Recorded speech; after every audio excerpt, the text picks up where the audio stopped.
जी, अस्सलाम वालेकुम। मैं हूँ doctor Naila, consultant gynaecologist, IVF specialist, gynae solution के फोरम से हम वक्तन-फ़वक्तन आपकी इन्फॉर्मेशन, एजुकेशन, अवेयरनेस के लिए मुख्तलिफ वीडियोज़ लेके आते रहते हैं। आज हम बात करेंगे जो जो मेरे यूट्यूब के ऊपर सबसे ज़्यादा कमेंट किया जाता है कि इक्सी बहुत महँगा तरीका इलाज है।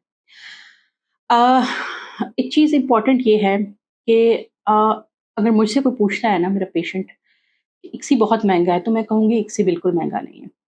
मेरे पास पेशेंट आते हैं शादी को 10-10 साल हो गए हैं उनकी को, और वो मुझे कहते हैं कि डॉक्टर साहब हमने 4 महीने वहाँ पे इलाज कराया, वहाँ पे हमें टीके भी लगे, मेडिसिन भी दी, हमारा महीने का टेस्टों पे, रिपोर्टों पे तकरीबन 50-60 हज़ार रुपए खर्चा हो जाता था। हमने 2-3 लाख रुपए लगाए, फिर हमने 6 महीने, साल कोई इलाज नहीं करवाया, उसके बाद फिर हम दोबारा इलाज के लिए गए, फिर हमारा इतना खर्चा आया। तो मैं अपने पेशेंट से ये कहती हूँ कि अ, अगर आप मुझसे पूछें तो एक बेऔलाद जोड़ा जो है जब डॉक्टर के पास जाता है तो उनको सिर्फ फर्टिलिटी टॉनिक्स देने चाहिए, उनके कुछ टेस्ट कर लेने चाहिए जिसमें देखना चाहिए कि क्या उनके अंडे ठीक बन रहे हैं, उनके स्पर्म की रिपोर्ट ठीक है, अंडा और स्पर्म जहाँ इकट्ठे होते हैं ट्यूबें, वो जगह ठीक है।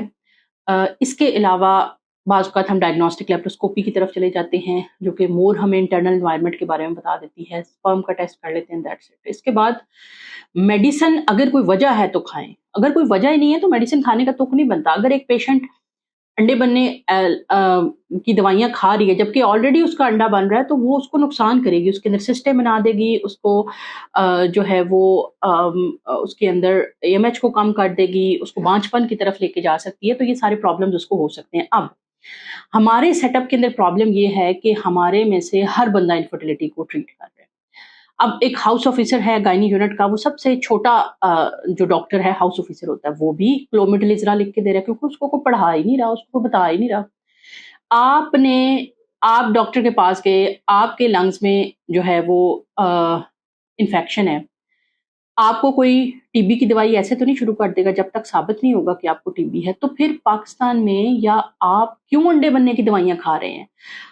एज़ ए डॉक्टर हमें हर पेशेंट का 12 डे का स्कैन करना चाहिए और देखना चाहिए कि वो नेचुरली अंडा मैच्योर हो रहा है या नहीं हो रहा।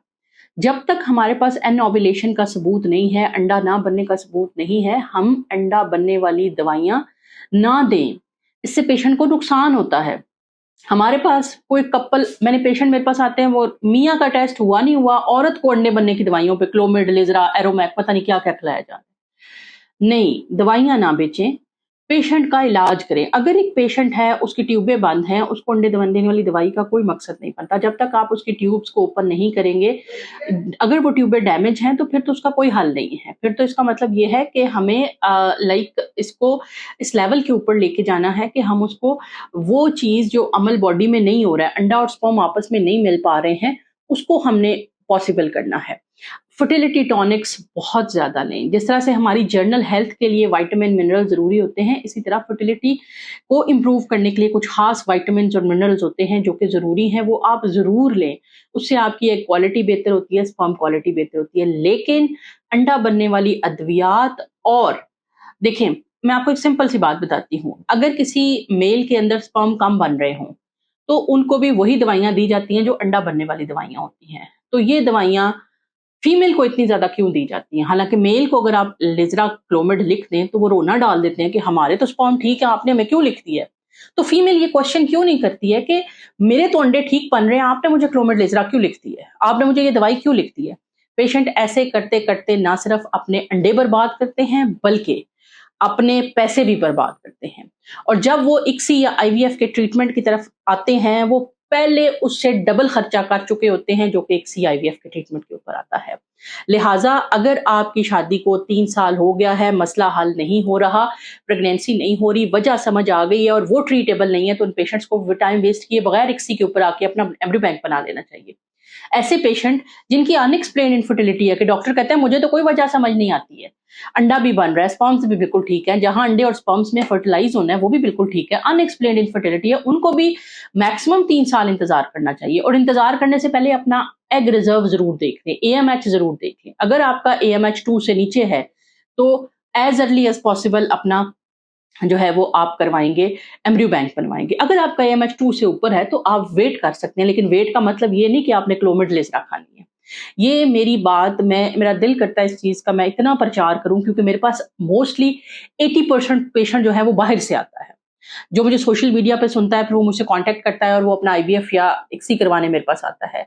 आप यकीन करें उन पेशेंट्स के ज़ुबान पे एक ही गिला होता है कि डॉक्टर दवाई नहीं देते और मैं उनसे कहती हूँ कि आपको ये डॉक्टर ने नेकी की है कि आप 7 साल आपकी शादी को हो गए हैं और आपका एएमएच अंडे अभी भी पड़े हुए हैं। उसकी वजह ये है कि आपको डॉक्टर ने एक्स्ट्रा दवाई नहीं खिलाई।